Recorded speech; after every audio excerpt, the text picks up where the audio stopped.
Dear students, अस्सलाम वालेकुम। आज बेटा हमारे रेगुलर जो है रिकॉर्डेड वीडियो लेक्चर स्टार्ट हो जाएंगे इंशाल्लाह। आपको जो है बेटा इस वीक तो बायोलॉजी के लेक्चर मैं डिलीवर करूंगा। डॉक्टर अफरान साहब जो हैं वो इंशाल्लाह हमें आफ्टर ईद फौरन ज्वाइन कर लेंगे। तो उनसे मेरी बात हुई थी, तो ईद के फौरन बाद इंशाल्लाह डॉक्टर अफरान साहब ज्वाइन करेंगे। वो आपको बायोलॉजी के लेक्चर देंगे सेकेंड ईयर के। और कयूम साहब हैं फिजिक्स के, उनके लेक्चर वीडियो रिकॉर्डिंग इंशाल्लाह आपको कल से मिलना शुरू हो जाएंगे। आज उनसे हमारा पहले बात हुई थी, आज कंफर्म हो गया है। तो इंशाल्लाह वो अपने रिकॉर्डेड वीडियो लेक्चर्स जो है वो हमें कल से देंगे। तो कल से आपका फिजिक्स का भी आपको रेगुलर लेक्चर मिलेगा। बायोलॉजी के लेक्चर इस वीक आपको मैं डिलीवर करूँगा। और केमिस्ट्री के जो हैं डॉक्टर जमशेद साहब, मैंने आपको पहले भी पढ़ाया है, मेरे स्टूडेंट हैं हमारे काबिल माशाल्लाह। तो वो इंशाल्लाह आपको केमिस्ट्री का ऑर्गेनिक पोर्शन स्टार्ट करवाएंगे चैप्टर नंबर 7 से। और मैं बायोलॉजी का चैप्टर नंबर 25 बेटा आपको स्टार्ट कराऊंगा आज से इंशाल्लाह। आज तो इंट्रोडक्शन होगा, उसमें इकोसिस्टम का चैप्टर है और उसका पेयर जो है चैप्टर नंबर 15 के साथ है। 15 और 25 का पेयर है। और डॉक्टर अफनान साहब इंशाल्लाह जब आएंगे ईद के फौरन बाद ज्वाइन करेंगे हमें, तो वो चैप्टर नंबर 15 से आपको स्टार्ट करवाएंगे। तो उस दौरान इंशाल्लाह मैं कोशिश करूंगा कि इस वीक जो है आपका चैप्टर नंबर 25 कंप्लीट हो जाए। आपने बेटा जिम्मेदारी का मुजाहरा करना है। माशाल्लाह समझदार हैं आप लोग, सेकेंड ईयर के स्टूडेंट आप बन चुके हैं। तो अपने वालिदैन को भी परेशान नहीं करना और सेंसिबल तरीके से अपनी स्टडीज को स्टार्ट कर देना है। पहले भी मैं आपको वीडियो कन्वे कर चुका हूँ कि आपने बुक्स वगैरह ले लें, रजिस्टर ले लें। और सबसे जरूरी चीज बेटा संजीदगी का मुजाहरा करें। सेकेंड ईयर के अंदर टाइम पीरियड कम होता है काफी, तो सिलेबस ज्यादा होता है। हम भी पूरा एफर्ट करेंगे टीचर्स इंशाल्लाह, और उम्मीद है कि वालिदैन भी आपके मुकम्मल जो है ना ताउन करेंगे, गाइड करते रहेंगे आपको। तो आपने असल में मेहनत खुद करनी है ज्यादा। सेकेंड ईयर में जितना बेटा आप मेहनत करोगे उतना ही अच्छा इंशाल्लाह आपका स्कोर होगा और मेरिट सिक्योर होगा।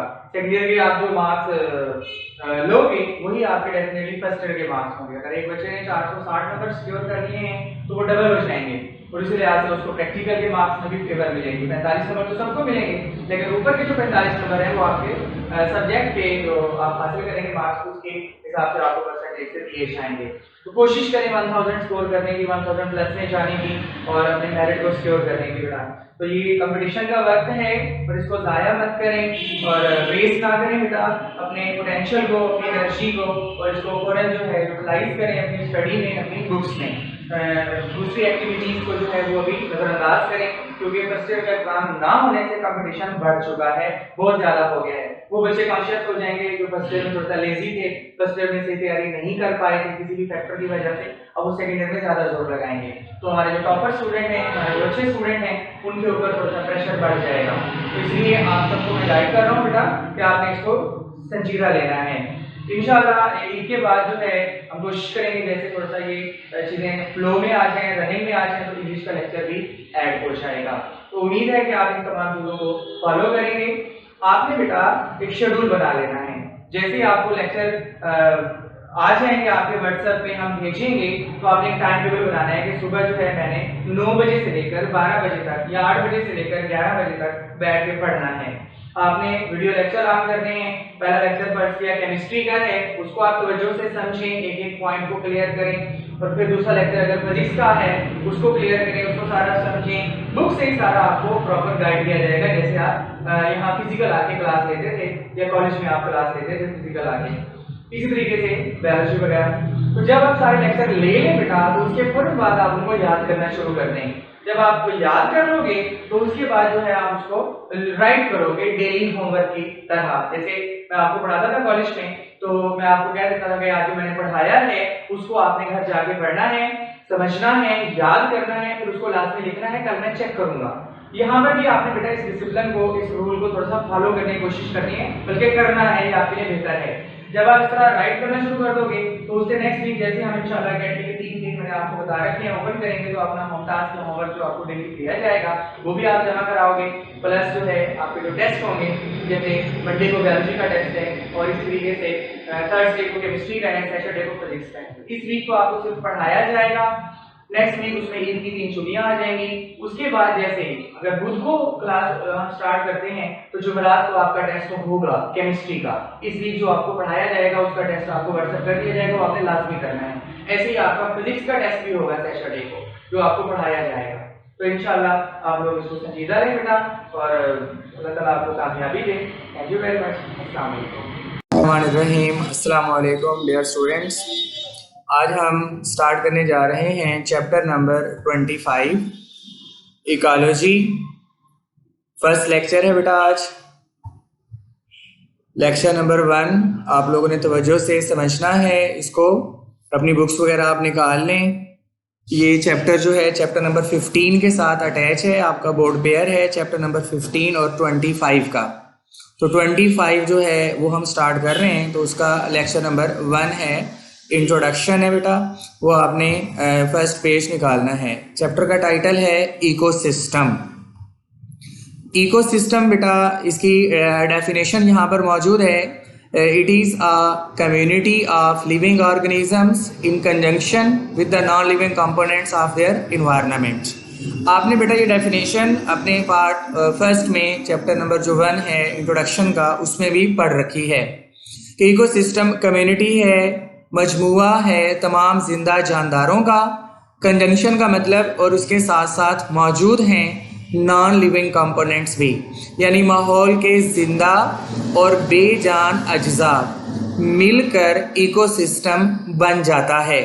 अब अपने माहौल में भी इस चीज़ को ऑब्जर्व कर सकते हैं कि जिंदा चीज़ें हैं, बेजान चीज़ें हैं, इनको जमा करें तो ये हमारे लिए इकोसिस्टम कहलाएगा। अब इकोसिस्टम का एक छोटा सा कॉन्सेप्ट आपके सामने मौजूद है। ये बेटा पॉन्ड इकोसिस्टम आप समझ लें कि एक तालाब है, उसका एनवायरनमेंट यहाँ पर दिया हुआ है। इसमें कुछ चीज़ें आपको लिविंग मिलेंगी, कुछ चीज़ें आपको नॉन लिविंग मिलेंगी। जैसे आप देख रहे हैं कि यहाँ पर पौधे मौजूद हैं और जानवर मौजूद हैं, ये तमाम लिविंग बीइंग्स हैं। लेकिन उसके अलावा यहाँ पर पानी है या सूरज है, एयर मौजूद है, ये तमाम नॉन लिविंग हैं।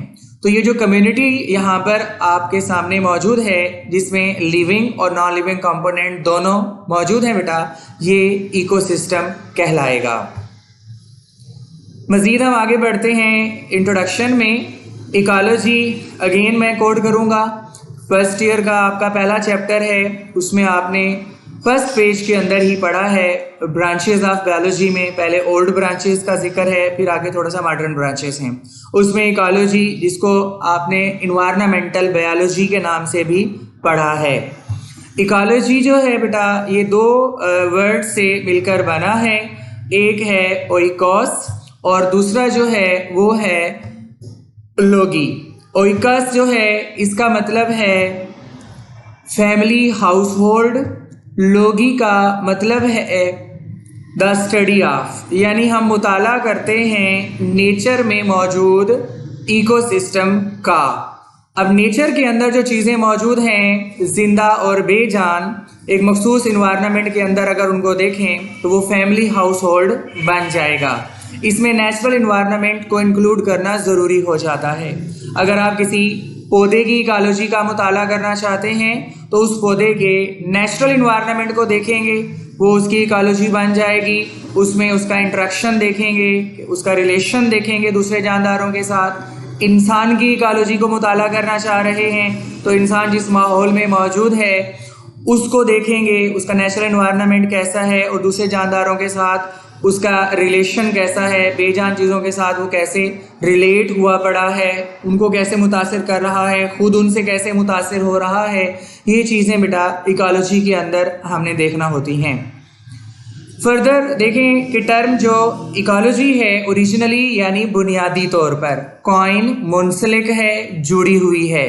जर्मन ज़ूलॉजिस्ट साइंटिस्ट हैं अर्नस्ट हैकेल। ये बेटा ऑब्जेक्टिव है 1866 1866 19वीं सेंचुरी है। इसमें जर्मन ज़ूलॉजिस्ट ने इस टर्म को इंट्रोड्यूस करवाया था। ये आपके सामने थोड़ा सा व्यू मौजूद है इस साइंटिस्ट का जिन्होंने ये कारनामा सर अंजाम दिया। अब अर्नस्ट हैकेल ने इसको इब्तदाई तौर पर इकोलॉजिक का नाम दिया था। ये भी ऑब्जेक्टिव है बेटा कि इसने पहली मर्तबा इकोलॉजी को इकोलॉजिक कहा था और उसने इसको डिफाइन इस तरह किया कि ये रिलेशनशिप की स्टडी है एनिमल्स की अपने माहौल के साथ। चूँकि ये वो ज़ूलॉजिस्ट था इसलिए बेटा उसने एनिमल्स की बात की, लेकिन इनके कॉन्सेप्ट में आप पूरे जानदार ही ले सकते हैं, जिसमें पौधे भी आ जाएंगे, जानवर और हम इंसान भी आ जाएंगे। तो पौधे, जानवर, हम तमाम इंसान, इन सब का अपने माहौल से जो ताल्लुक़ बनता है इसको बेटा इस साइंसदान ने इकोलॉजिक पुकारा था। फर्दर आप देख सकते हैं कि इन्वायरमेंट के अंदर फिज़िकल और बायोलॉजिकल कंडीशंस मौजूद हैं जिसमें हम सब जानदार जिंदा हैं। फिज़िकल कंडीशन कहते हैं बेटा नॉन लिविंग थिंग्स को और बायोलॉजिकल कंडीशंस कहते हैं जिंदा चीज़ें। आप घर में मौजूद हैं, आप देख सकते हैं कि आपके घर में जिंदा चीज़ें मौजूद हैं, इंसान, और उसके अलावा अगर यहाँ पर इंसेक्ट्स हैं या इस तरह के दूसरे ज़िंदा चीज़ें भी आप देख सकते हैं फ्लाइज़ की फॉर्म में या मॉस्किटोज़ की फॉर्म में, या घर में अगर गार्डनिंग की हुई है तो वहाँ पर पौधे हैं, वहाँ पर आपको इंसेक्ट्स मिल सकते हैं लाइक बटरफ्लाइज वगैरह, या इसी तरीके से बर्ड्स आप व्यू कर सकते हैं। तो ये सारी बेटा ज़िंदा चीज़ें हैं। लेकिन बेजान चीज़ों में आप देख सकते हैं कि घर के अंदर बेजान चीज़ें भी मौजूद होती हैं। आपकी किताबें इसकी मिसाल है, या माहौल में पानी है, हवा है, सूरज की रोशनी है, ये सारी चीज़ें बेजान हैं। तो हमारा जो माहौल है वो एक कॉम्बिनेशन बन जाता है लिविंग और नॉन लिविंग कंपोनेंट्स का, और उसके अंदर एक जानदार रहता है। रिलेशनशिप में हम देख रहे होते हैं कि बेजान चीज़ों से हम कनेक्ट हो जाते हैं, ताल्लुक़ बनाए हुए होते हैं, मुंसलिक हुए होते हैं, और दूसरे जानदार जो हमारे माहौल में मौजूद हैं उनसे भी हम जुड़े हुए होते हैं। इंसान सिर्फ इंसानों से मुंसलिक नहीं है बेटा, इन्वायरमेंट के अंदर, इकोलॉजी के अंदर हम ये देखते हैं कि इंसान इंसानों से भी मुंसलिक है, एट द सेम टाइम उसका रिलेशन पौधों से भी डेवलप है, एट द सेम टाइम उसका रिलेशन जानवरों से भी डेवलप है। आप सब्जियां खाते हैं, डेफिनेटली प्लांट्स हैं और वो लिविंग बीइंग्स हैं। जानवरों का इस्तेमाल करते हैं दूध के लिए, गोश्त के लिए, अंडे वगैरह, तो ये लिविंग थिंग्स हैं, लिविंग बीइंग्स हैं, इनसे हम जुड़े हुए हैं। घर में भी आप, या जैसे देहातों में लोग होते हैं वो जानवर पाल लेते हैं घर में, तो वो एक इंटरेक्शन बन जाता है उनका जानवरों के साथ, लिविंग थिंग्स के साथ। या गार्डनिंग करते हैं, फसलें हैं, पौधे हैं, उनसे भी उसका इंटरेक्शन मौजूद है। और जो नॉन लिविंग कंपोनेंट्स हैं माहौल के अंदर, जैसे पानी है, खुराक है, रोशनी है, मट्टी है, हवा है, ये सारी चीज़ें बेटा नॉन लिविंग हैं। तो एक जानदार एक वक्त में इन तमाम चीज़ों से जुड़ा हुआ होता है। आप एक व्यू देख सकते हैं कि ये एक इन्वायरमेंट को या इकोसिस्टम को एक्सप्लेन करने के लिए आइडिया है बेटा। इसमें मुख्तलिफ तरह के आपको जानदार नज़र आ रहे हैं, और इसमें पौधे भी हैं, जानवर भी हैं, दोनों को इंक्लूड करके हम टर्म ऑर्गेनिजम्स ले लेते हैं। और इसके अलावा इन सब का रिलेशन हवा से डेफिनेटली मौजूद है, इनका रिलेशन रोशनी के साथ मौजूद है, इनका रिलेशन पानी के साथ मौजूद है। तो ये तमाम चीज़ें मिलकर एक इकोसिस्टम को शो करते हैं। यहाँ तक बेटा तारुफ कंप्लीट हो गया। अभी बहुत सारे स्टूडेंट्स जो हैं जिन्होंने बुक्स वगैरह नहीं ली, तो वो अपनी काइंडली बुक्स ले लें। इंशाल्लाह कल हम एक नेक्स्ट जो टॉपिक है इकोसिस्टम का, उसको हम स्टार्ट करेंगे। Thank you very much. अस्सलाम वालेकुम।